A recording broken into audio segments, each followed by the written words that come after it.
안녕하세요. 썰량TV의 썰량입니다. 오늘은 아주 가슴이 먹먹한 사연을 가지고 왔습니다. 7년이라는 세월이 너무나 선명하게 눈앞에 그려지는 사연이기도 합니다. 오늘의 주인공은 62살의 한수연 씨입니다. 남편을 갑작스럽게 잃고 홀로 딸을 키워온 분으로 7년 동안 낮에는 분식집 주방에서 밤에는 편의점 야간 알바를 병행하며 매달 170만 원으로 살아온 분이시죠. 그 7년 동안 자신의 이름으로 된 옷을 제값 주고 사본 적이 단 한 번도 없었다고 합니다. 그런 분이 딸의 상견례 자리에 2달치 월급을 털어맞춘 한복을 입고 지하철을 3번 갈아타고 도착했는데 처음 만나는 자리에서 예비 사돈 노영숙 씨에게 들은 첫 마디가 "어머, 지하철로 오셨어요? 세상에, 요즘도 지하철 타는 분이 계시는구나." 였습니다. 아들 앞에서 딸 앞에서 처음 만나는 자리에서요. 주목할 점은 그날 이후 한수연 씨가 무너지지 않았다는 사실입니다. 오히려 조용히 일어섰어요. 그리고 수주 뒤 노영숙 씨가 가장 높은 곳에 올라서는 날을 기다렸습니다. 7억 8천만 원짜리 빚을 숨긴 채 집안의 격을 논하던 사람이 자신이 직접 모은 친척 16명 앞에서 그 모든 것을 드러내게 되는 날이 기다리고 있었습니다. 지금 시작합니다. 세상에는 숫자로 설명되지 않는 무게가 있습니다. 예를 들면 이런 것이죠. 새벽 2시에 편의점 알바를 마치고 집으로 걸어오는 길. 발이 너무 아프지만 교통비를 아끼려고 걷는 그 15분. 분식집 주방에서 하루 종일 기름 냄새를 뒤집어 쓰고 퇴근할 때 머리카락에 밴 냄새가 버스 안에서 날까봐 창가 쪽 자리를 골라 앉는 그 마음. 이런 것들은 어떤 숫자로도 도저히 담을 수 없는 감각이에요. 한수연 씨는 7년 동안 그 무게를 매일 짊어졌습니다. 여러분, 그 7년이 어떤 모습이었는지 잠깐 함께 들여다보시겠어요? 이분이 어떤 사람인지를 먼저 알아야 나중에 일어나는 일들이 얼마나 기가 막히고 동시에 얼마나 통쾌한지를 제대로 느끼실 수 있을 테니까요. 남편 박도연 씨가 세상을 떠난 것은 7년 전 9월의 이른 아침이었습니다. 계절로 따지면 아직 더위가 채 가시지 않은 초가을이었는데 그날 박도연 씨는 평소처럼 출근 준비를 마치고 현관에서 구두를 신다가 그 자리에서 쓰러졌어요. 갑작스러운 심장마비였습니다. 한수연 씨가 119를 부르고 병원에 도착했을 때 의사는 이미 시계를 확인하며 고개를 젓고 있었죠. 오전 6시 반이었습니다. 밖에는 아직 달이 지지 않은 새벽빛이 남아 있었어요. 저는 이 부분을 읽으면서 손이 떨렸습니다. 아직 달이 남은 새벽에 남편을 잃은 여자, 그 여자가 병원에서 돌아와 처음 마주한 것이 무엇이었는지 아세요? 싱크대 위에 놓인 박도연 씨의 커피잔이었습니다. 아직 온기가 남아있는 것처럼 보였어요. 그날 아침 박도연 씨가 출근 전에 마시던 커피잔이 그대로 거기 있었죠. 그 잔을 어떻게 해야 할지 몰라서 한수연 씨는 부엌 식탁에 앉아 오래도록 그 잔을 바라봤습니다. 울지도 못했어요. 통장 잔고가 300만 원이라는 사실이 머릿속에서 먼저 계산되고 있었으니까요. 퇴직금도 없었습니다.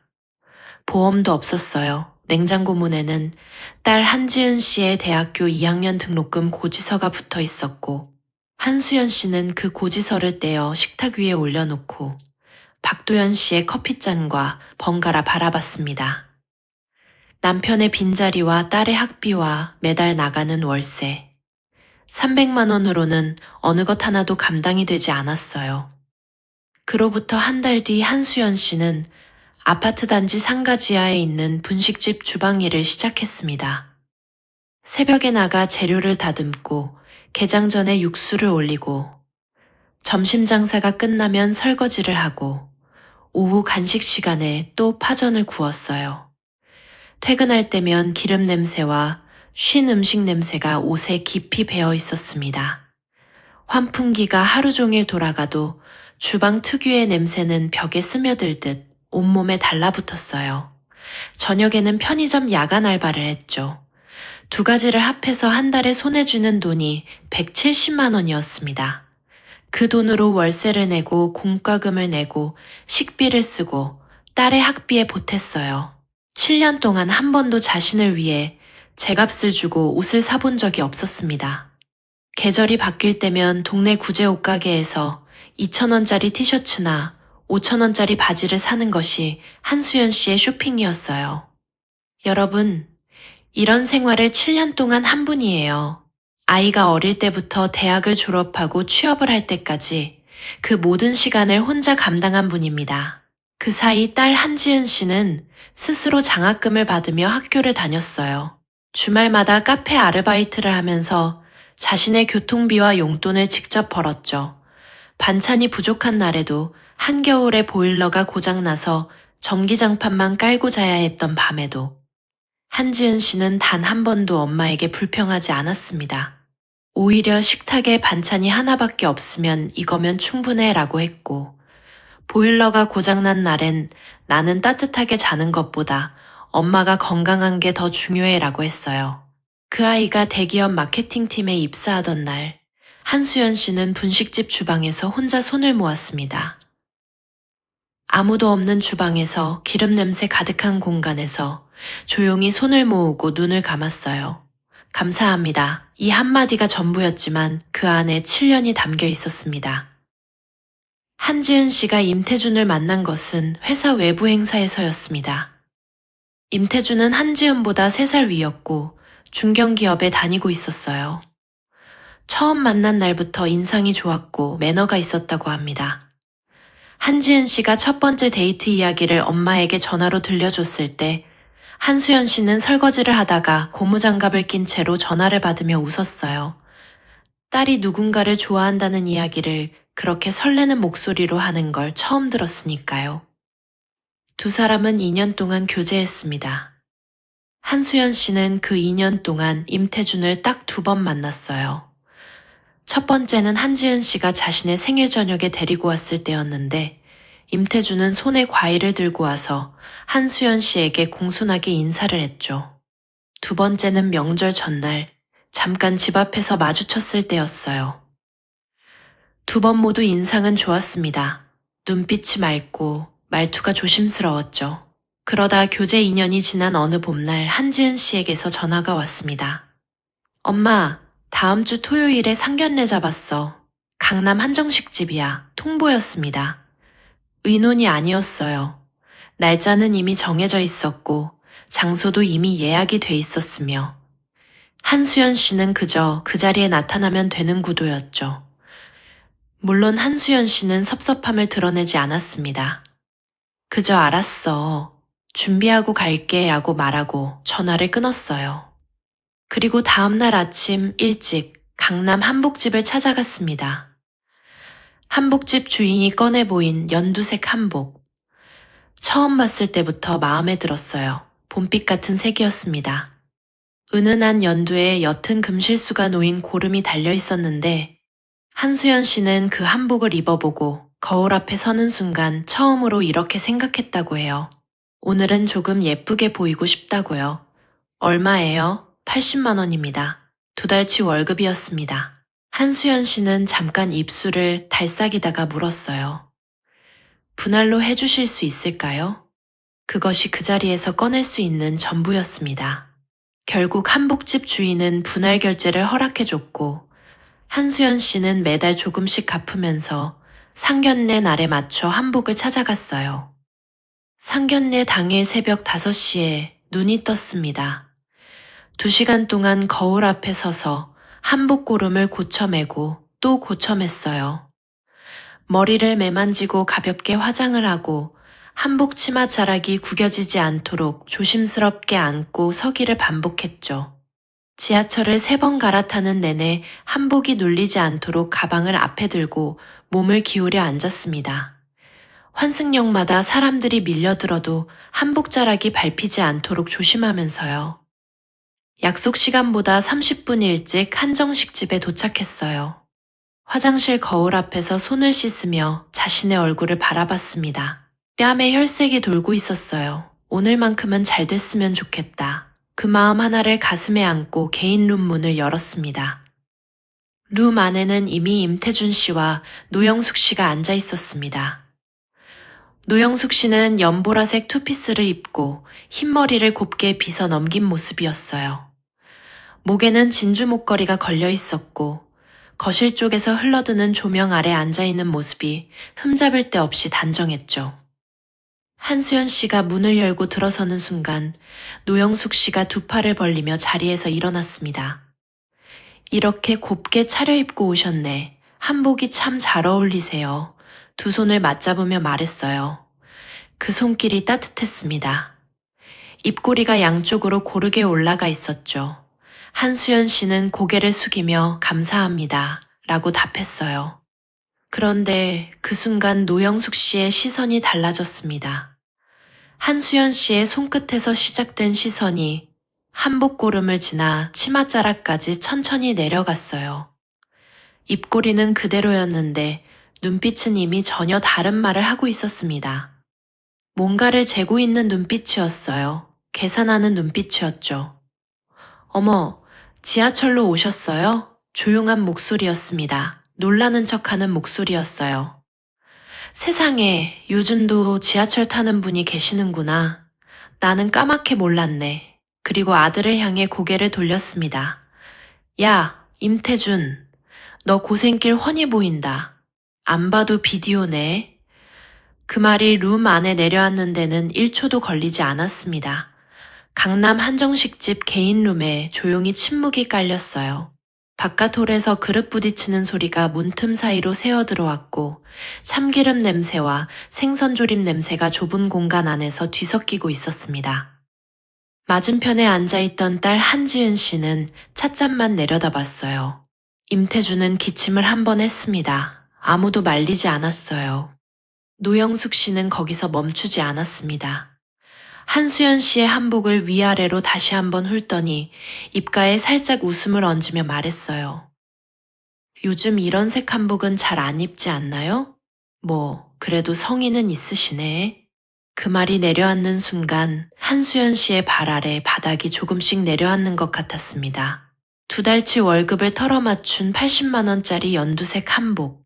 지하철을 3번 갈아타며 30분 일찍 도착한 자리에서 처음 들은 인사가 그것이었으니까요. 여러분이라면 어떻게 하셨을까요? 자신이 처음 만나는 사람에게 아들 앞에서 딸 앞에서 교통수단 하나로 사람을 판단당했을 때 7년을 혼자 버텨온 사람이 2달치 월급으로 맞춘 한복을 입고 간 자리에서 그 말을 들었을 때 저는 이 부분을 읽으면서 입술이 떨렸습니다. 한수연 씨는 딱 5분을 앉아 있었습니다. 찻잔을 내려다보는 한지은의 얼굴을 한번 보고 기침을 삼키는 임태준을 한번 봤어요. 5분이 지났습니다. 그리고 자리에서 일어섰습니다. 이 자리 제가 끝내도 될까요? 그 한마디가 나온 순간 노영숙 씨의 얼굴에서 웃음기가 싹 걷혔습니다. 한수연 씨는 차갑게 웃으며 자리를 나왔어요. 식당 복도는 좁고 조용했습니다. 홀에서 흘러드는 음식 냄새와 달리 복도 쪽은 에어컨 바람만 차갑게 돌고 있었어요. 한수연 씨가 룸 밖으로 나오는 발걸음을 따라 나온 사람이 있었습니다. 노영숙 씨의 며느리 서민아 씨였어요. 임태준의 형수, 즉 큰아들 임태호의 아내였죠. 서민아 씨는 한수연 씨의 팔을 조심스럽게 붙잡으며 낮은 목소리로 말했습니다. 어머님, 잠깐만요. 그 눈빛에는 두려움이 없었습니다. 충성도 없었어요. 노영숙 씨가 복도 너머에서 자신을 어떤 눈으로 보고 있는지 알면서도 서민아 씨는 한수연 씨를 향해 걸어 나왔습니다. 한수연 씨는 그 눈빛 하나만으로 이 사람이 어느 편에 서 있는지를 직감했어요. 저도 8년 동안 똑같이 당해왔습니다. 짧은 한마디였습니다. 오늘은 아니지만 꼭 한번 만나주십시오. 어머님이 아셔야 할 것이 있습니다. 그때 복도 문이 열렸습니다. 한지은이었어요. 한지은은 한수연 씨의 팔을 잡아당기며 목소리를 낮췄습니다. 엄마 왜 이래? 어서 들어가. 한수연 씨는 딸의 손을 가만히 바라봤어요. 엄마 때문에 다 망했잖아. 한지은의 목소리가 떨렸습니다. 눈물인지 분인지 모를 것이 눈가에 차올랐어요. 노영숙 씨에게 들은 말이 아직 귓속에서 울리고 있었겠죠. 임태준이 기침으로 때웠던 그 침묵도요. 한수연 씨는 딸의 얼굴을 한동안 바라보다가 조용히 말했습니다. 지은아, 내가 그날 찻잔에서 눈을 한 번만 뗐어도 내가 자리를 지켰을 거다. 한지은이 입술을 달싹였지만 아무 말도 나오지 않았습니다. 서민아 씨가 한지은의 어깨 쪽으로 한 걸음 다가서며 말했어요. 어머님, 먼저 가 계세요. 제가 따라 들어갈게요. 한수연 씨는 고개를 한번 끄덕이고 복도를 걸어 나왔습니다. 지하철은 늦은 오후의 열기로 가득했습니다. 창밖으로 지하터널의 어두운 콘크리트 벽이 빠르게 스쳐 지나갔어요. 한수연 씨는 손잡이를 쥔 채 눈을 감았습니다. 서민아 씨의 눈빛이 지워지지 않았어요. 두려움도 없었고 충성도 없었던 그 눈빛. 8년 동안 노영숙 씨 집에서 같은 것을 당해왔다고 했죠. 노영숙 씨가 처음 두 손을 맞잡던 순간이 떠올랐습니다. 이렇게 곱게 차려입고 오셨네. 한복이 참 잘 어울리세요. 그 손길이 얼마나 공들인 것이었는지, 입꼬리를 올리는데 얼마나 연습이 필요했는지, 그리고 그 다음에 나온 말이 무엇이었는지. 지하철이 환승역에 멈추고 사람들이 쏟아져 들어왔습니다. 한수연 씨는 창가 쪽으로 몸을 비키며 가방을 앞으로 당겼어요. 2달치 월급이 들어간 한복이 구겨지지 않도록 조심했습니다. 그러다 문득 이런 생각이 들었어요. 구겨지지 않으려고 조심하는 사람이 나인가, 아니면 저 사람들인가. 아직 새 정거장이 남아 있었지만 한수연 씨의 머릿속은 이미 다음 역을 지나 어딘가 더 먼 곳을 향해 가고 있었습니다. 서민아 씨가 말한 것이 무엇이었는지, 어머님이 아셔야 할 것이 있습니다라는 그 말이 무엇을 가리키고 있는 것인지. 한수연 씨는 아직 아무것도 결정하지 않았습니다. 다만 아무것도 끝나지 않았다는 것은 알고 있었어요. 그날 밤 10시가 넘어 월세방 초인종이 울렸습니다. 한지은이었어요. 눈이 약간 부어 있었지만 울었다는 말은 하지 않았습니다. 한수연 씨는 말없이 문을 열었어요. 한지은은 신발을 벗고 들어와 식탁 앞에 앉으며 먼저 말을 꺼냈습니다. 임태준이 사과하고 싶다고 했어. 엄마가 너무 예민하게 반응한 거 아니냐고. 한수연 씨는 냉장고에서 보리차를 꺼내 컵에 따르며 아무 말 없이 들었어요. 어머님이 원래 좀 직설적인 분이라고. 아기는 없다고. 한수연 씨는 컵을 식탁에 내려놓으며 한지은을 바라봤습니다. 차도 없는 주제에 고생길 훤하다. 처음 만나는 자리에서 아들 앞에서 그 말을 뱉은 것이 직설적이라면 그 단어를 처음 배운 게 어디서인지는 엄마가 알 것 같아 한지은이 시선을 내렸습니다. 갑자기 끼어드는 게 더 이상하잖아. 갑자기 끼어드는 것. 한수연 씨는 그 말을 속으로 한 번 더 읽었습니다. 상대방이 막말을 쏟아내는 자리에서 기침 한 번으로 때우는 것이 자연스럽고 말리는 것이 오히려 갑작스럽다는 논리였죠. 한수연 씨는 그 논리가 누구에게서 왔는지를 알 것 같았어요. 엄마, 그냥 한 번만 더 자리를 만들어 보면 안 될까? 노영숙 씨도 생각이 있어서 한 말은 아닐 거야. 한수연 씨는 보리차를 한 모금 마셨습니다. 지은아, 임태준 집안이 강남 아파트에 산다는 것 말고 다른 건 알고 있어? 한지은이 고개를 들었어요. 무슨 말이야, 갑자기? 아무것도 아니야. 어서 먹어. 한수연 씨는 냉장고에서 반찬을 꺼내 한지은 앞에 내려놓았습니다. 한지은은 뭔가 더 물어보려다가 숟가락을 들었어요. 그것으로 그날 밤 대화는 끝이었습니다. 그런데 사실 한수연 씨의 머릿속은 그 순간 완전히 다른 생각을 하고 있었어요. 임태준 집안이 강남 아파트에 사는 것 말고 다른 건 알고 있냐고 물은 것은 단순한 질문이 아니었습니다. 서민아 씨가 어머님이 아셔야 할 것이 있습니다. 라고 했을 때 한수연 씨는 그것이 단순한 위로의 말이 아니라는 걸 느꼈거든요.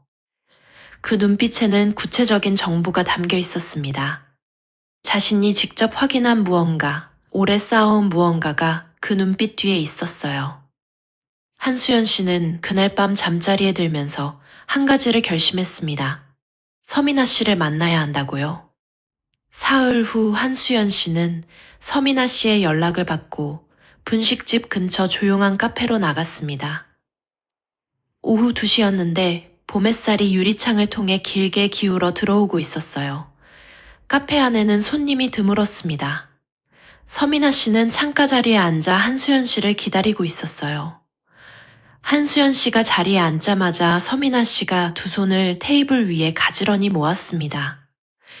그 자세가 조금 전부터 거기 앉아 무언가를 단단히 다잡고 있었던 사람의 자세였어요. 어머님, 노영숙 씨 집안에 대해 아셔야 할 것이 있습니다. 카페 안에 원두 볶는 냄새가 은은하게 깔려 있었습니다. 한수연 씨는 그 냄새를 맡으며 서민아 씨의 다음 말을 기다렸어요. 남편분 사업이 3년 전에 완전히 망했어요. 빚이 있습니다. 적지 않은 금액이에요. 한수연 씨는 컵을 내려놓지 않은 채 서민아 씨를 바라봤습니다. 얼마나요? 정확한 금액은 제가 직접 확인해야 합니다. 다만 서민아 씨가 잠깐 멈췄어요. 이번 결혼이 그 빚의 출구가 되길 바라고 있는 거라고 저는 봅니다. 한수연 씨는 그 말을 천천히 소화했습니다. 상견례 자리에서 노영숙 씨가 두 손을 맞잡던 장면이 다시 떠올랐죠. 그 손길이 얼마나 정교하게 계산된 것이었는지, 그리고 그 다음 말이 무엇이었는지.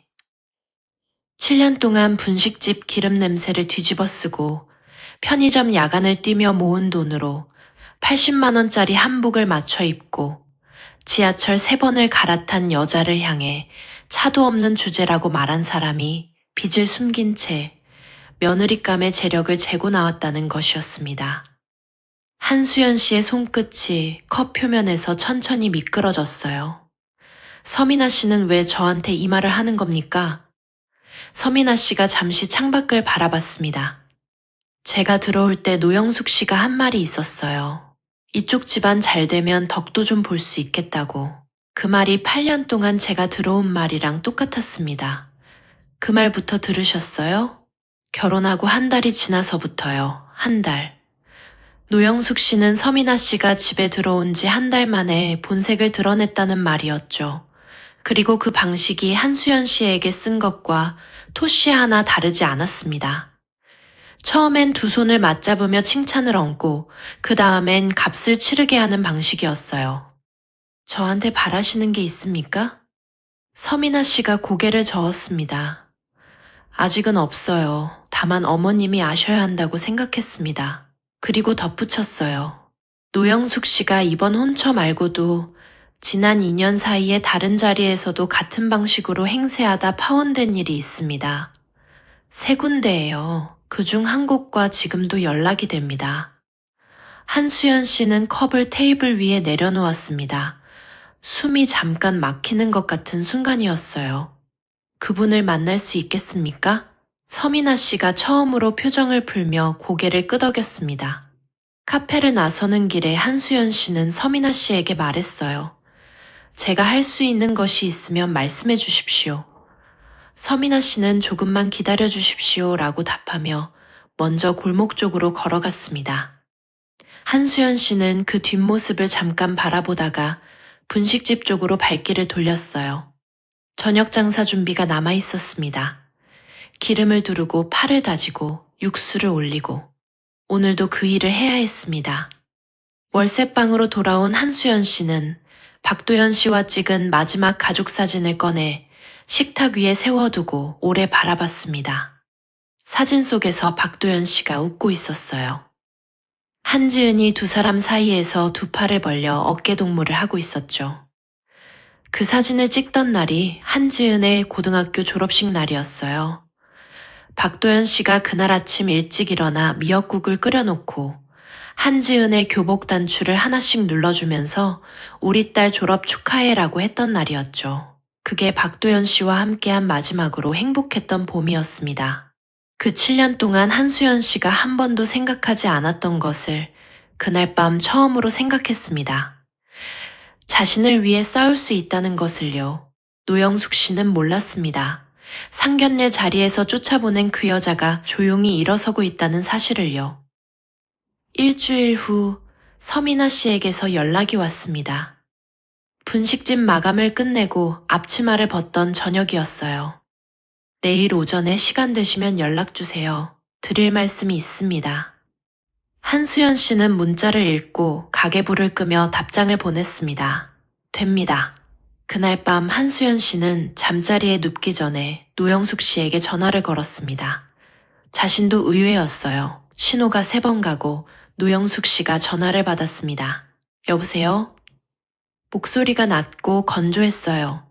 한수연 씨는 천천히 말했습니다. 저 한수연입니다.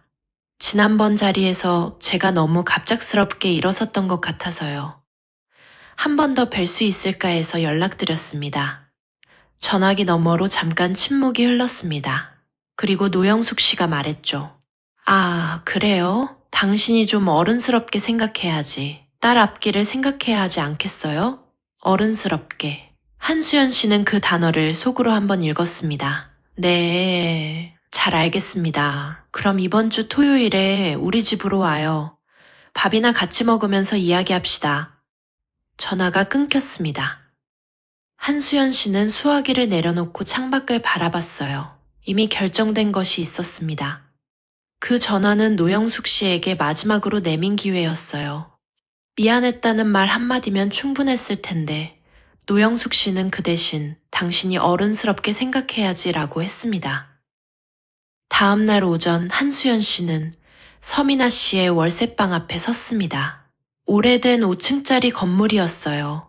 계단에서 습기와 오래된 벽지 냄새가 섞여 올라왔습니다. 서민아 씨가 문을 열었어요. 짐이 거의 없는 방이었습니다. 작은 식탁 위에 차 2잔이 놓여 있었죠. 어서 오세요. 앉으세요. 두 사람이 마주 앉자 서민아 씨가 먼저 말문을 열었습니다.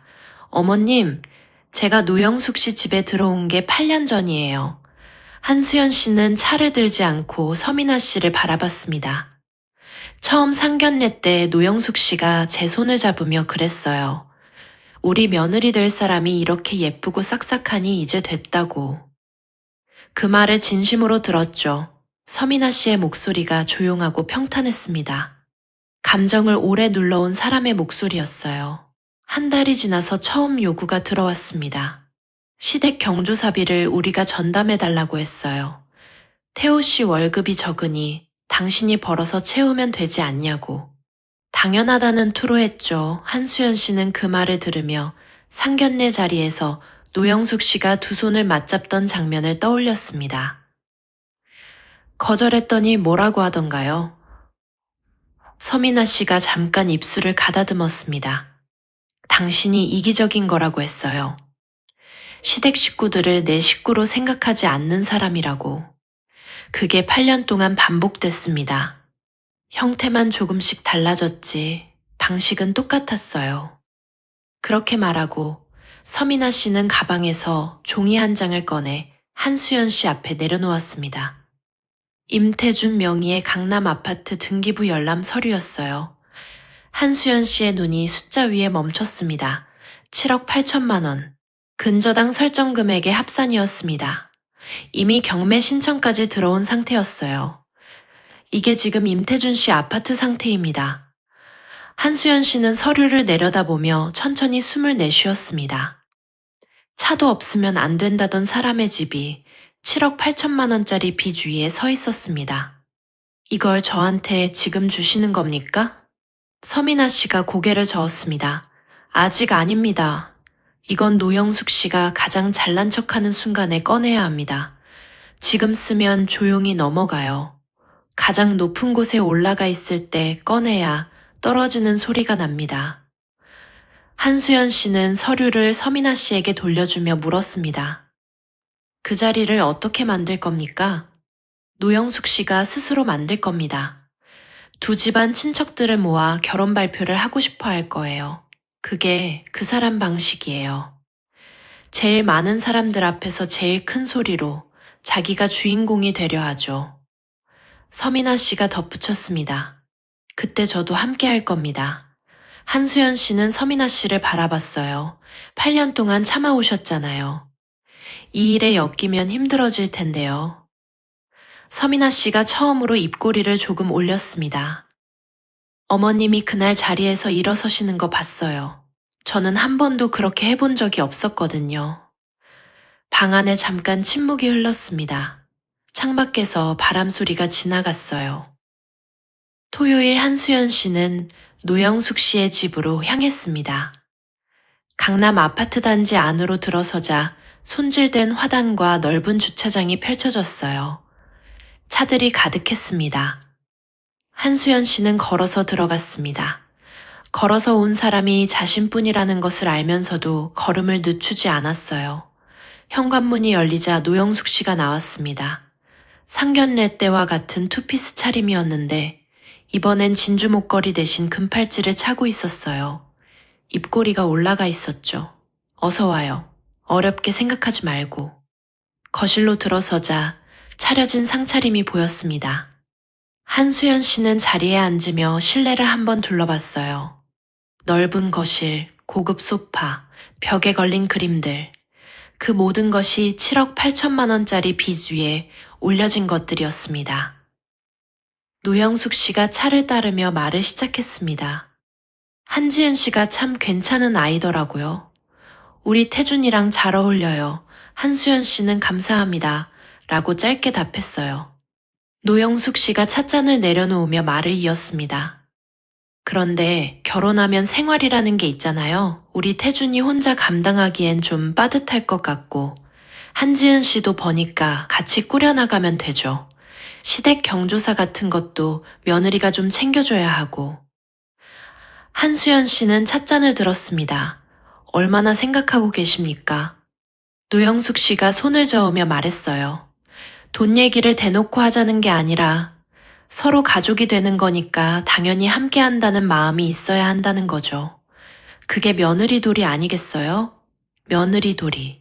한수연 씨는 그 단어를 속으로 한번 굴렸습니다. 7년 동안 170만 원으로 딸을 키워온 여자에게 며느리돌이를 설명하는 목소리가 참으로 거침없었죠. 그리고 솔직히 말하면 한지은 씨 어머니가 좀 더 뒷받침이 되셔야 한다는 생각이 들어요. 우리 집안 수준에 맞추려면 말이에요. 뭐 차 한 대 정도는 있어야 왕래도 되고 체면도 서지. 지하철로 오시면 우리 집안 사람들이 어떻게 보겠어요? 여러분, 이 말 들으셨습니까? 상견례 자리에서 차도 없다고 아들 앞에서 혀를 차던 사람이 이번엔 대놓고 차를 사라고 하는 겁니다. 7년 동안 기름 냄새를 뒤집었으며 딸 하나 키워낸 여자한테요. 저는 이 부분을 읽으면서 정말 숨이 막혔습니다. 한수연 씨는 자리에 앉은 채로 노영숙 씨를 바라봤습니다. 턱을 약간 치켜 올린 채로 당연하다는 표정을 하고 있었죠. 자신이 지금 무슨 말을 하고 있는지 조금도 이상하게 생각하지 않는 얼굴이었어요. 한수연 씨는 천천히 고개를 끄덕였습니다. 잘 알겠습니다. 한번 생각해 보겠습니다. 노영숙 씨가 흡족한 표정으로 차를 한 모금 마셨어요. 아파트 단지를 나서며 한수연 씨는 걸음을 멈추지 않았습니다. 주차장을 가로질러 정문을 빠져나와 버스 정류장 쪽으로 걷는 동안 노영숙 씨의 목소리가 귓속에서 계속 돌았어요. 우리 집안 수준에 맞추려면. 지하철로 오시면 우리 집안 사람들이 어떻게 보겠어요? 버스 정류장 의자에 앉아 눈을 감았습니다. 이것들이 내 딸 시댁이 될 사람들이야. 8년 동안 서민아 씨한테 한 짓을 한지은이한테도 똑같이 할 사람들이야. 근데 나는 지금 생각해 보겠다고 하고 나온 거지. 한수연 씨는 눈을 떴습니다. 버스가 저 멀리서 달려오고 있었어요. 아직 때가 아니야. 가장 높은 곳에 올라가 있을 때 꺼내야 떨어지는 소리가 난다고 했지. 버스가 멈추고 문이 열렸습니다. 한수연 씨는 자리에서 일어서며 입꼬리를 아주 조금 올렸어요. 노영숙 씨는 몰랐습니다. 한수연 씨가 그날 오후 분식집으로 돌아가 서민아 씨에게 전화를 걸어 단 한마디를 전했다는 것을 준비합시다. 그 주말 한수연 씨는 분식집 문을 열기 전 가게 앞 골목에 서서 노영숙 씨의 번호를 눌렀습니다. 저 한수연입니다. 지난번에 말씀하신 것들 제가 며칠 생각해 봤는데요. 제가 너무 좁게 생각했던 것 같습니다. 어머님 말씀이 맞아요. 가족이 되는 거니까 제가 좀 더 넓게 봐야죠. 전화 너머에서 노영숙 씨의 목소리가 한 톤 올라갔습니다. 그래요. 그렇게 생각해야지. 내가 괜히 그런 말을 한 게 아니잖아요. 차 문제도 생각해 볼게요. 하지만 그 전에 한 가지만 여쭤봐도 될까요? 노영숙 씨가 흡족한 목소리로 뭔데요? 라고 했습니다. 두 집안 친척들이 함께하는 자리를 한번 만들었으면 합니다. 결혼을 공식적으로 알리는 자리요. 어머님 집에서 하면 어떨까요? 어머님 집이 넓고 좋으니까요. 전화 너머에서 잠깐의 침묵이 흘렀습니다. 그리고 노영숙 씨의 목소리가 한층 더 밝아졌어요. 그거 좋죠. 내가 그런 자리를 원했어요. 제대로 집안끼리 인사를 나눠야지. 언제가 좋겠어요? 어머님이 편하신 날로 정해주세요. 저는 맞추겠습니다. 그럼 다음 주 토요일 어때요? 우리 집 친척들 부르고 거기서 날짜도 확정하고. 좋습니다. 한수연 씨는 전화를 끊고 가게 셔터 손잡이를 잡았습니다. 끌어올리자 셔터가 소리를 내며 올라갔어요. 환해졌습니다. 분식집 앞 골목에 아침이 밝아오고 있었죠. 그날 오후 서민아 씨에게 문자를 보냈습니다. 토요일 확정됐습니다. 노영숙 씨, 집 친척들 다 모입니다. 30초 만에 답장이 왔어요. 알겠습니다. 조순희 씨한테도 연락해둘게요. 조순희 씨. 2년 전 노영숙 씨에게 버스 타고 오는 집안이랑은 격이 안 맞는다는 말을 들으며 딸의 파혼을 당한 분이었어요. 서민아 씨가 지금도 연락이 닿는다고 했던 분이었죠. 한수연 씨는 그 문자를 읽으며 가스불 세기를 낮추고 육수를 저었습니다. 냄비 안에서 뽀얀 수증기가 올라왔어요. 그 주 내내 노영숙 씨는 친척들에게 전화를 돌렸습니다.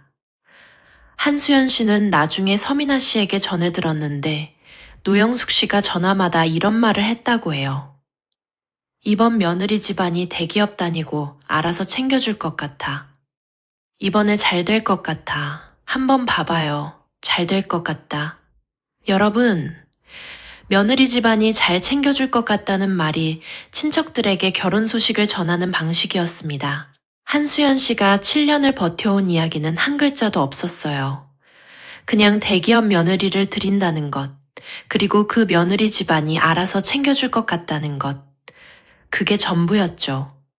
한편 그 주 내내 한수연 씨와 서민아 씨는 각자의 방식으로 토요일을 준비했습니다. 서민아 씨는 법원 등기소를 통해 임태준 명의 아파트의 등기부 등본을 공식 열람했어요. 서류에는 세 곳의 금융기관에 나뉘어 설정된 근저당권 합산 7억 8천만 원이 명시돼 있었습니다. 이미 경매 진행 예고 통보가 들어와 있는 상태였고요.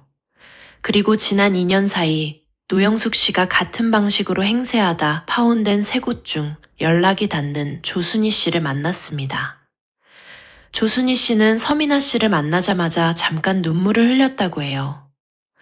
2년 전 딸이 상견례 자리에 갔다가 버스 타고 오는 집안이랑은 우리 집안 격이 안 맞는다는 말을 들으며 파혼을 당한 기억이 아직 선명했던 거죠. 조순희 씨의 딸은 그 이후 1년 동안 자리에서 일어나지 못했다고 합니다. 제가 직접 가겠습니다. 조순희 씨는 서민아 씨에게 그렇게 말했어요. 토요일 전날 밤 한수연 씨는 녹음기 충전을 확인했습니다. 노영숙 씨가 자신의 집에서 차를 마시며 우리 집안 수준에 맞추려면 차 한 대는 있어야지라고 했던 날, 그 대화가 담긴 녹음기였어요. 그날 한수연 씨가 가방에 미리 넣어둔 소형 녹음기가 노영숙 씨가 가장 태연하게 자신의 본심을 드러내던 그 순간을 고스란히 담고 있었습니다. 충전이 완료돼 있었어요. 봉투 2개를 가방에 챙겼습니다. 하나는 등기부 서류, 다른 하나는 노영숙 씨가 지난 2년 사이 세 곳에서 같은 방식으로 행세하다 파혼시킨 날짜와 경위, 그리고 조순희 씨가 직접 서명한 진술서였어요. 한수연 씨는 가방 지퍼를 닫으며 창밖을 바라봤습니다. 아파트 골목 가로등이 켜져 있었어요. 분식집 쪽 방향으로 가로등 빛이 길게 뻗어 있었습니다. 7년 동안 저 가로등이 켜진 새벽에 출근하고 가로등이 다시 켜지는 저녁에 퇴근했죠. 한수연 씨는 한 번도 복수를 꿈꾼 적이 없었습니다. 다만 더 이상 자신을 뒤로 미루지 않겠다고 결심한 것이었어요. 그 결심이 이 봉투 2개를 만들었고 이 녹음기를 충전시켰습니다. 토요일 아침 한수연 씨는 새벽 6시에 눈을 떴습니다. 상견례 날처럼 2시간 동안 거울 앞에 서지 않았어요. 세수를 하고 준비해둔 단정한 옷을 입고 가방을 열어 한 번 더 확인했습니다. 녹음기, 봉투 2개 모두 자리에 있었죠. 서민아 씨에게 문자를 보냈습니다. 출발합니다. 30초 만에 답장이 왔어요. 저도요. 조순희 씨 오전 10시 확인됐습니다. 한수연 씨는 휴대전화를 가방에 넣고 현관을 나섰습니다. 버스를 탔어요. 차창에 이른 아침 햇빛이 비스듬히 들어왔고 옆 좌석에는 장을 보러 나온 것 같은 어르신이 비닐봉지를 무릎에 올려놓고 앉아 계셨습니다. 버스 안에 탄 사람들은 각자의 아침을 살고 있었죠. 한수연 씨는 손잡이를 가만히 쥐고 창밖을 바라봤어요. 노영숙 씨의 집 쪽 방향으로 도로가 곱게 뻗어 있었습니다. 가장 높은 곳에 올라가 있을 때 꺼내야 떨어지는 소리가 난다. 서민아 씨의 말이 다시 떠올랐어요. 오늘 노영숙 씨는 가장 높은 곳에 있을 겁니다. 친척 16명을 모아두고 상석에 앉아 등을 꼿꼿이 세우고 이 결혼이 자신의 작품인 것처럼 이야기하는 자리. 그 자리가 오늘이었습니다. 노영숙 씨의 아파트 단지 정문에 도착했을 때 이미 주차장은 차들로 가득했습니다. 한수연 씨는 걸어서 들어갔어요. 인터폰을 누르자 노영숙 씨가 직접 받았습니다. 왔어요? 어서 올라와요. 엘리베이터 앞에서 한지은이 먼저 와 기다리고 있었어요. 연분홍 블라우스 차림이었는데 한수연 씨를 보자 가볍게 고개를 끄덕였습니다. 두 사람은 말없이 엘리베이터를 탔어요. 문이 열리고 거실 안에서 사람들 소리와 음식 냄새가 한꺼번에 쏟아졌습니다. 갈비찜과 전부치는 냄새 위로 여러 종류의 향수 냄새가 뒤엉켜 있었어요. 넓은 거실에 이미 10명 넘는 사람들이 자리를 잡고 있었습니다. 노영숙 씨는 거실 상석에 앉아 있었어요.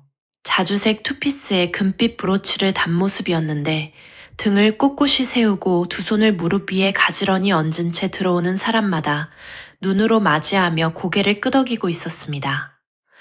이 자리의 주인이 자신임을 온몸으로 말하는 자세였어요. 노영숙 씨가 한수연 씨를 보자마자 자리에서 일어섰습니다. 어서 와요, 어서 와. 한지은 씨도 왔네. 아이고 이뻐라. 친척들이 일제히 한지은을 바라봤고 노영숙 씨가 두 손을 맞잡으며 환하게 웃었어요. 우리 태준이 신부감이에요. 어때요? 예쁘죠? 오, 잘 됐네. 이뻐라 이쁘네. 거실 여기저기에서 웃음소리가 났습니다. 노영숙 씨가 흡족한 표정으로 한수연 씨에게 손짓했어요. 한수연 씨, 여기 앉아요. 오늘 격식 있게 제대로 해봅시다. 격식. 한수연 씨는 자리에 앉으며 노영숙 씨를 바라봤습니다. 상견례 날도 같은 단어를 썼죠. 집에 혼자 갔던 날도 같은 단어를 썼어요. 오늘도 격식이었습니다. 한수연 씨는 미소를 유지하며 말했어요. 잘 부탁드립니다. 오늘 격식에 맞게 잘 마무리됐으면 합니다. 노영숙 씨가 흡족하게 고개를 끄덕이며 친척들을 향해 목소리를 높였습니다. 자, 다들 오셨으니까요. 오늘은 우리 태준이 결혼 날짜를 확정하는 자리예요. 이쪽이 신부감 어머니시고 곧 우리 식구가 될 분이에요. 친척들의 시선이 한수연 씨에게 쏠렸습니다. 한수연 씨는 가볍게 고개를 숙였어요. 노영숙 씨가 말을 이었습니다. 우리 태준이가 이번에 참 잘 됐어요. 한지은 씨도 대기업 다니고 두 집안이 힘을 합치면 든든하죠. 그렇게 생각하시죠, 한수연 씨? 확인을 요구하는 눈빛이었습니다. 한수연 씨는 조용히 답했어요. 물론이죠. 두 집안이 힘을 합쳐야죠. 오늘 이 자리에서 확실하게 합쳐질 것 같습니다. 노영숙 씨가 환하게 웃었어요. 친척 중 한 명이 잘 됐네, 잘 됐어 라고 했고, 다른 사람들도 웃음소리를 냈습니다. 노영숙 씨의 기세가 더 올라갔어요. 저는 항상 말하지만 결혼은 집안과 집안이 만나는 거예요. 두 집안의 격이 맞아야 오래 가는 거죠. 그런 면에서 이번 자리가 딱 맞아 떨어진 것 같아요. 격이 맞아야 한다. 지하철 3번을 갈아타며 7년을 버텨온 여자 앞에서 7억 8천만 원짜리 근저당이 걸린 아파트에 앉아서 집안의 격을 논하고 있었습니다. 한수연 씨는 미소를 유지했어요. 노영숙 씨가 한수연 씨의 어깨를 가볍게 짚으며 친척들을 향해 말했죠. 한수연 씨도 이제 우리 집안 식구나 다름없으니까 앞으로 잘 부탁해요. 고맙습니다. 저도 오늘 이 자리를 오래 기억할 것 같습니다. 노영숙 씨가 친척들을 향해 환하게 고개를 끄덕이며 차를 들었습니다. 이 자리의 정점이었어요. 가장 높은 곳이었죠. 그런데 그 순간 현관벨이 울렸습니다. 거실이 잠깐 조용해졌어요. 노영숙 씨가 미간을 모으며 누구지? 라고 중얼거렸습니다. 임태준이 일어서려는 순간 서민아 씨가 먼저 자리에서 일어났어요. 제가 열게요. 현관 쪽으로 걸어갔습니다. 문이 열리는 소리가 났어요. 짧은 침묵이 있었죠. 그리고 서민아 씨의 목소리가 들렸습니다. 어서 오세요. 낯선 여자가 거실 안으로 들어왔습니다. 한수연 씨보다 2살 위였어요. 조순희 씨였습니다. 조순희 씨는 거실 안을 한번 천천히 둘러봤어요. 친척들의 얼굴을 하나씩 훑고 나서 또렷한 목소리로 말했습니다. 2년 전에 이 댁에서 저도 상견례를 했습니다. 딸아이를 데리고요. 거실이 완전히 조용해졌습니다. 노영숙 씨가 자리에서 반쯤 일어서며 목소리를 높였어요. 그게 무슨 말씀이에요? 저는 이분을 모르는데. 조순희 씨가 그제야 노영숙 씨를 정면으로 바라봤습니다. 기억 못하실 수도 있죠. 그 자리에서 제 딸한테 버스 타고 오는 집안이랑은 우리 집안 격이 안 맞는다고 하셨으니까요. 그 말 들은 뒤 제 딸이 1년을 자리에서 일어나지 못했습니다. 거실 전체의 시선이 일제히 노영숙 씨에게 쏠렸습니다. 노영숙 씨의 입꼬리가 잠깐 흔들렸어요. 고개를 돌려 임태준을 봤다가 다시 조순희 씨를 봤다가 시선이 방향을 잃었습니다. 무슨 소리예요? 말도 안 되는... 바로 그 순간이었습니다. 한수연 씨가 가방에서 녹음기를 꺼냈습니다. 노영숙 씨의 시선이 그 녹음기 위에 멈췄습니다. 거실이 다시 한번 조용해졌어요. 친척 16명의 눈이 한수연 씨의 손 위에 올려진 녹음기에 고정됐습니다. 갈비찜 냄새만 공기 중에 떠 있었어요. 한수연 씨는 녹음기를 테이블 위에 천천히 내려놓으며 노영숙 씨를 바라봤습니다. 어머님, 격식 있게 하자고 하셨죠? 노영숙 씨의 얼굴에서 웃음기가 완전히 사라졌어요. 격식이 무엇인지 오늘 이 자리에서 제대로 보여드리겠습니다. 한수연 씨가 재생 버튼을 눌렀습니다. 지지직 소리가 짧게 나더니 노영숙 씨의 목소리가 거실 안에 울려 퍼졌어요. 우리 집안 수준에 맞추려면 말이에요. 차 한 대 정도는 있어야 왕래도 되고 체면도 서지. 지하철로 오시면 우리 집안 사람들이 어떻게 보겠어요? 한지은 씨 어머니가 좀 더 뒷받침이 되셔야 한다는 생각이 들어요. 목소리가 선명했습니다.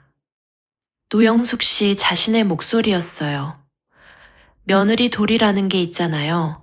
경조사도 챙겨야 하고 서로 가족이 되는 거니까 당연히 함께 한다는 마음이 있어야 하는 거 아니겠어요? 그게 격식이지. 한수연 씨가 정지 버튼을 눌렀습니다. 거실이 다시 조용해졌어요. 아무도 말하지 않았습니다. 아무도 웃지 않았어요. 조금 전까지 잘 됐네, 잘 됐어 하던 사람들이 지금은 각자의 찻잔을 내려다보고 있었습니다. 노영숙 씨가 자리에서 벌떡 일어서며 목소리를 높였어요.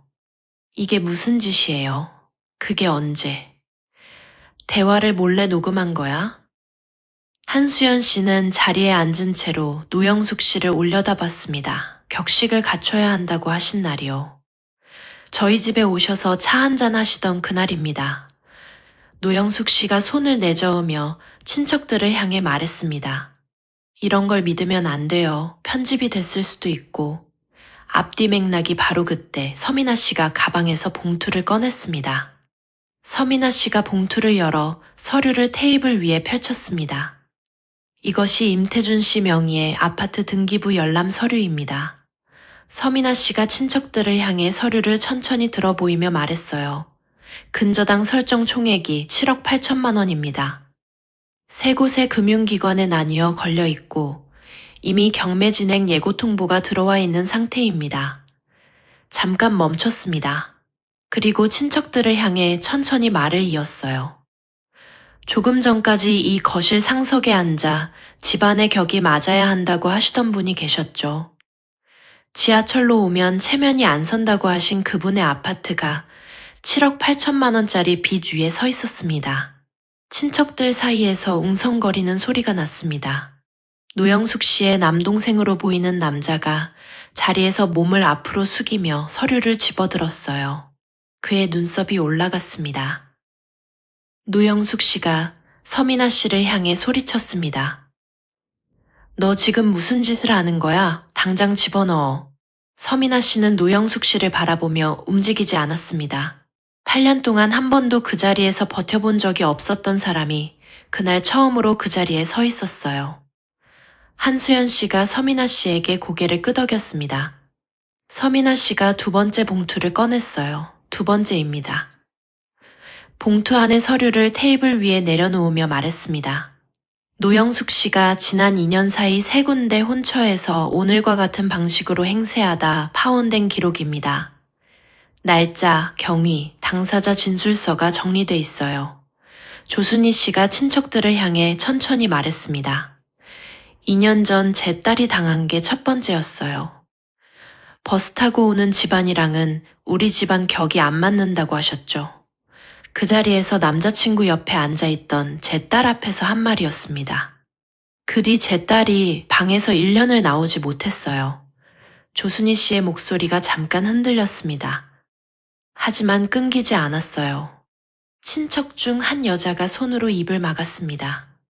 노영숙 씨의 남동생이 서류를 내려놓으며 누나를 바라봤어요. 그 눈빛이 조금 전 흡족하게 웃던 것과 완전히 달랐습니다. 노영숙 씨가 한수연 씨를 향해 목소리를 높였습니다. 당신이 지금 이 자리에서 우리 집안을 망신 주려고 작정하고 온 거야. 한수연 씨는 자리에 앉은 채 노영숙 씨를 바라봤습니다. 목소리는 낮고 고요했어요. 망신이요. 테이블 위에 등기부 서류를 한 손으로 짚으며 말했습니다.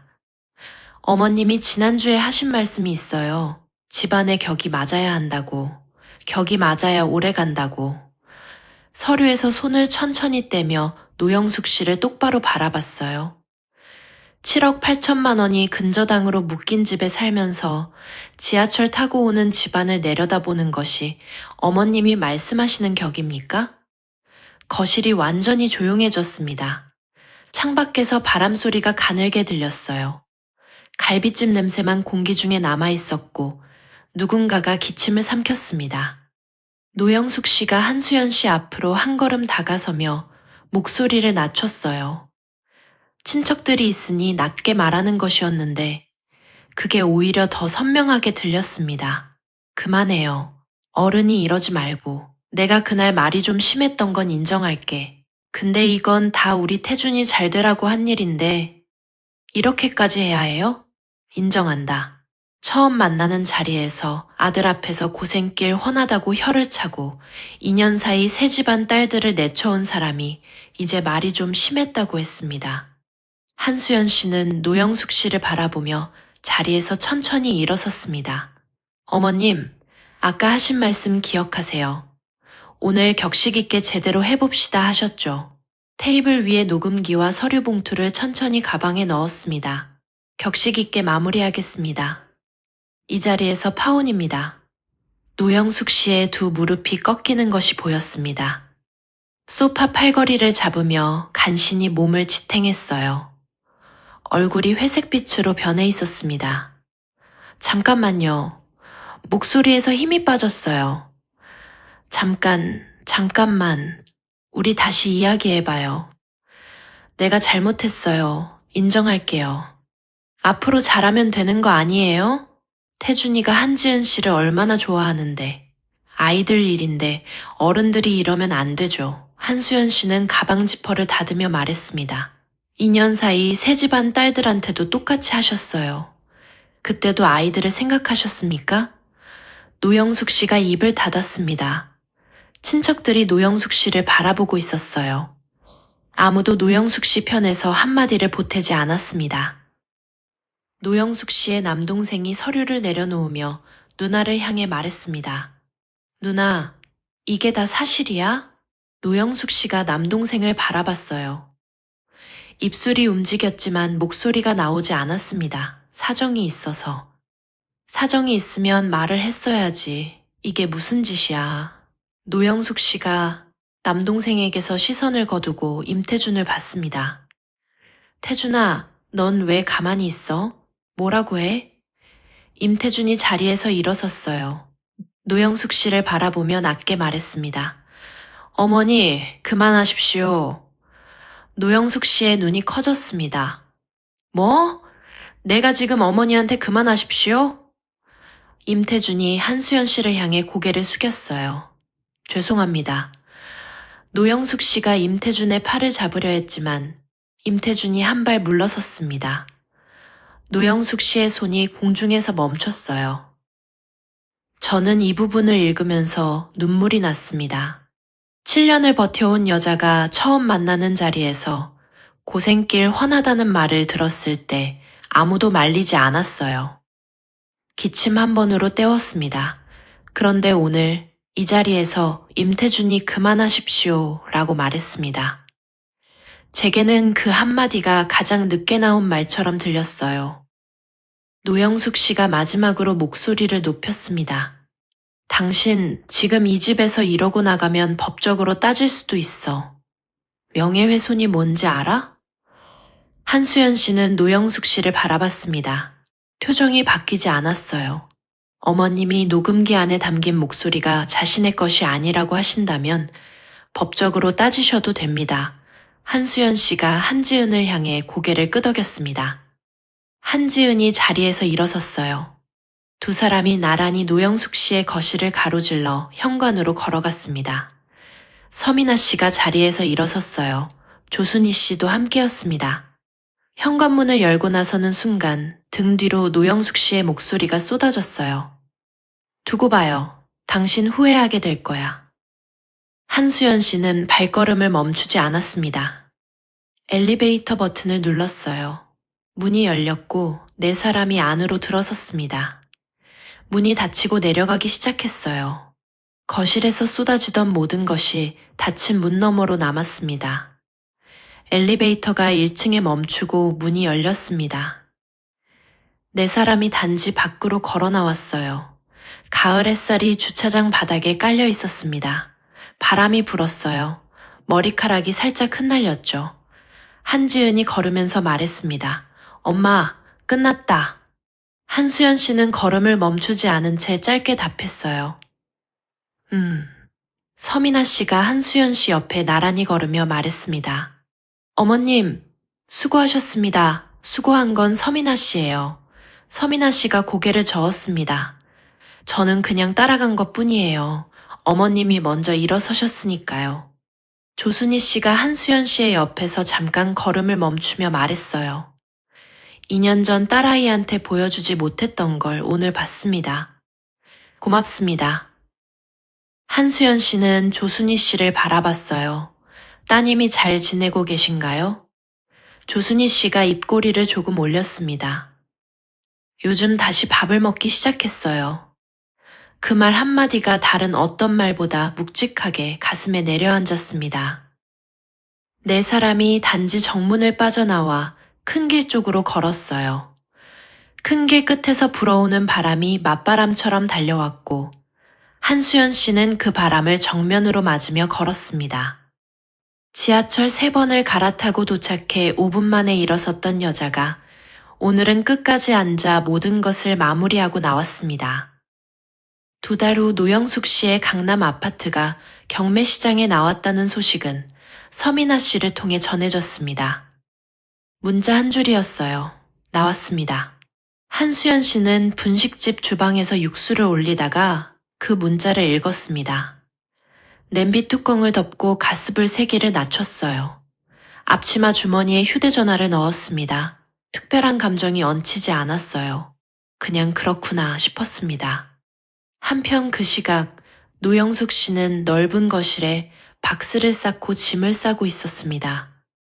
경매가 낙찰된 뒤 이사 날짜가 잡혀 있었어요.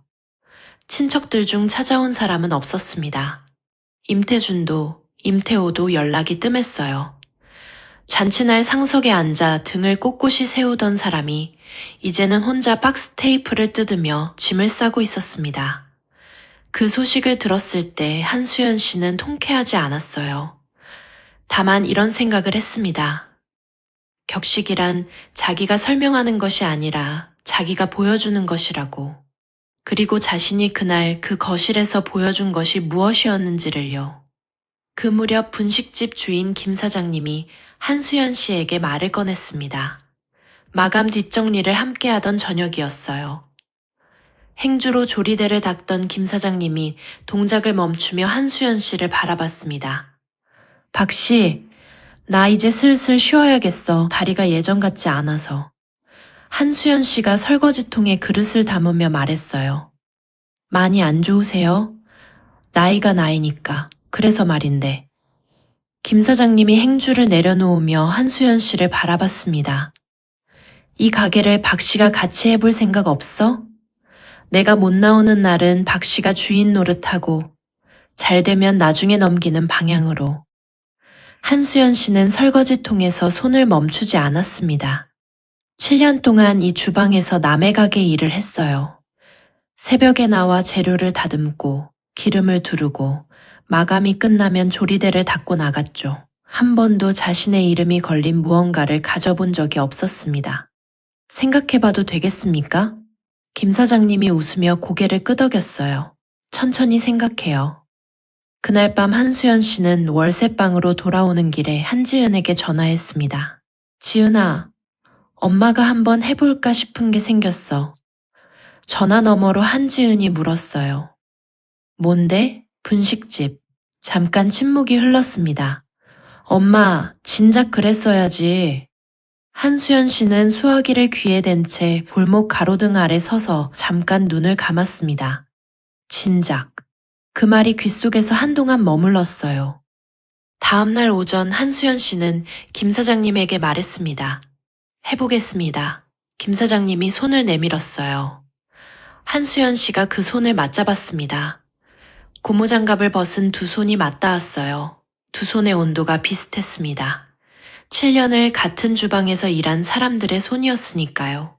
그날 이후 한수연 씨의 아침이 조금씩 달라지기 시작했습니다. 셔터를 올릴 때 잠금 장치의 위치를 다시 파악했어요. 어디가 뻑뻑하고 어디가 걸리는지. 재료를 다듬을 때도 자신이 원하는 방식으로 순서를 바꿔봤습니다. 육수 비율을 조금 달리 해봤고 파전 반죽의 농도도 손으로 직접 감을 익혀갔어요. 7년 동안 남의 방식을 따르던 손이 이제 자신의 방식을 찾아가고 있었습니다. 그 주말 한수연 씨는 박도연 씨의 기일을 맞아 혼자 납골당을 찾아갔습니다. 가을빛이 가득한 오후였어요. 납골당 안은 조용했습니다. 형광등빛이 복도를 균일하게 밝히고 있었어요. 박도연 씨의 사진 앞에 국화 한 송이를 올려놓고 한수연 씨는 오래 앉아 있었습니다. 특별히 할 말이 있는 것은 아니었어요. 그냥 같이 있고 싶었습니다. 7년 동안 아무도 없는 자리에서 혼자 결정하고 혼자 버티고 혼자 일어선 것들을 곁에서 함께 봐줬으면 했던 사람한테 그냥 옆에 앉아 있고 싶었죠. 지은이가 이번에 잘 됐어요. 말을 꺼냈습니다. 목소리가 조용했어요. 나도 이제 내 가게 해보려고요. 납골당 안에서 형광등이 낮게 윙윙거렸습니다. 당신이 있었으면 뭐라고 했을까요? 한수연 씨는 박도연 씨의 사진을 바라봤어요. 졸업식 날 찍었던 사진과 같은 눈빛이었습니다. 웃는 눈이었죠. 한수연 씨가 조용히 웃었습니다. 뭐라고 했을 것 같아요, 당신이라면. 그 말이 나오는 순간 눈물이 났어요. 참으려 하지 않았습니다. 납골당 복도에서 한수연 씨는 오래 울었어요. 박도연 씨가 없던 7년치 눈물이 그 자리에서 한꺼번에 나오는 것 같았습니다.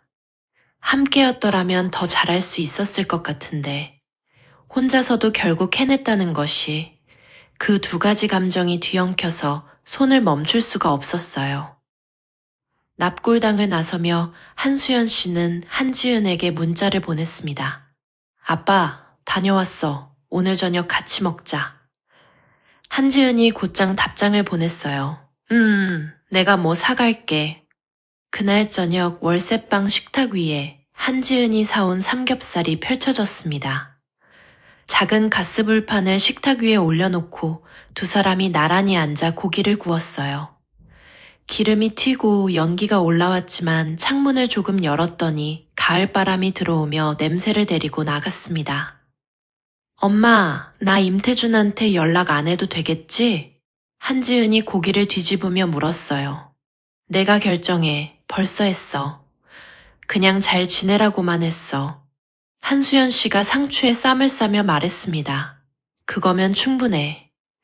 한지은이 웃었어요. 오랜만에 보는 웃음이었습니다.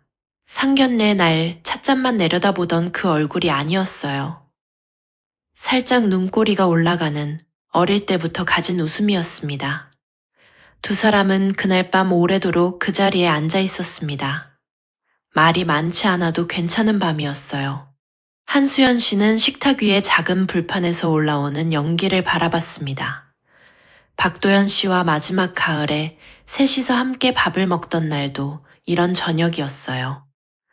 졸업식 다음 날이었는데 박도연 씨가 우리 딸 앞으로 뭐든 잘 될 거야 라고 했죠. 그 말이 지금도 선명합니다.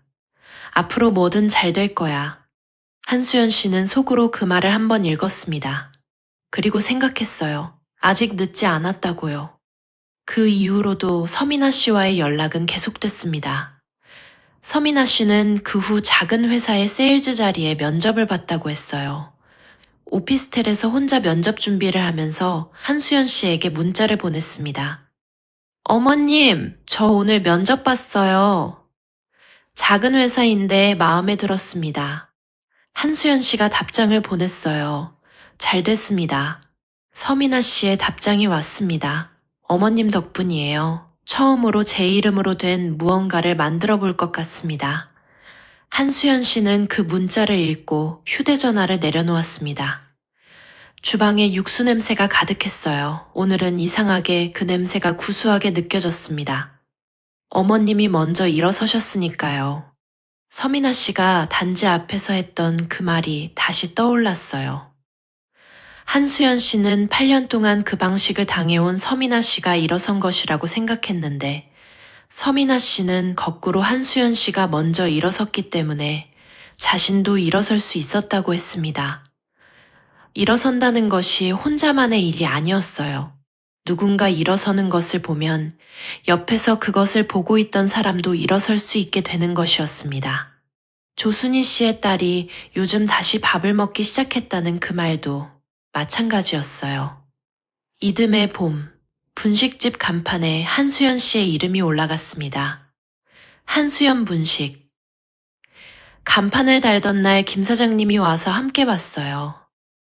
간판 기사가 나사를 조이는 소리가 났고 완성된 간판이 아파트 단지 상가 외벽에 걸렸습니다.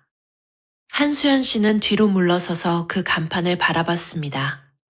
한수연 분식. 자신의 이름이 어딘가에 걸려있다는 것이 이렇게 낯설고 동시에 자연스러운 감각인지 몰랐어요.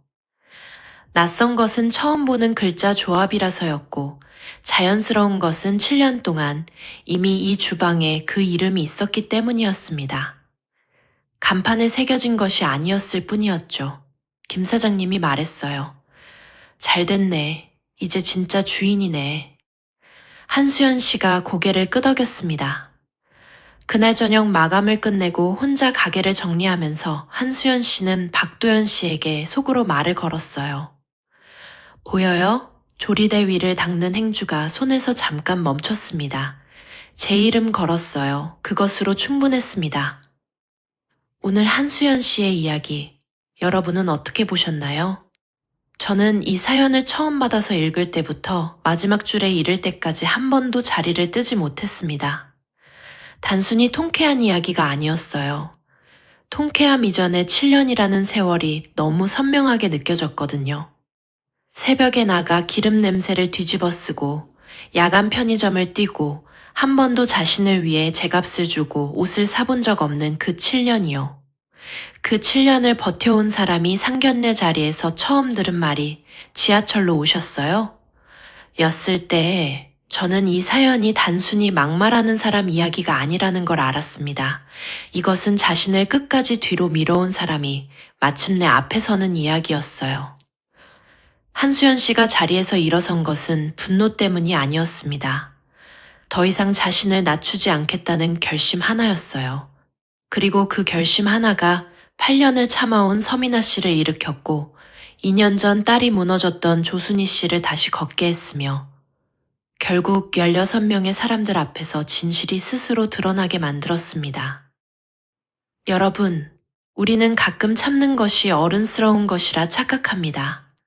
하지만 자신을 지키는 것과 이기적인 것은 다릅니다. 누군가의 부당한 말 앞에서 일어서는 것은 자기 자신만을 위한 것이 아니에요.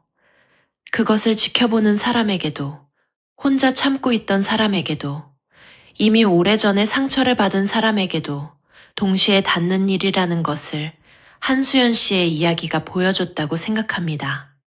오늘 사연이 마음에 드셨다면 구독과 좋아요, 알림 설정까지 눌러주세요. 여러분의 응원 하나하나가 저에게는 다음 사연을 찾아오게 만드는 가장 큰 힘이 됩니다.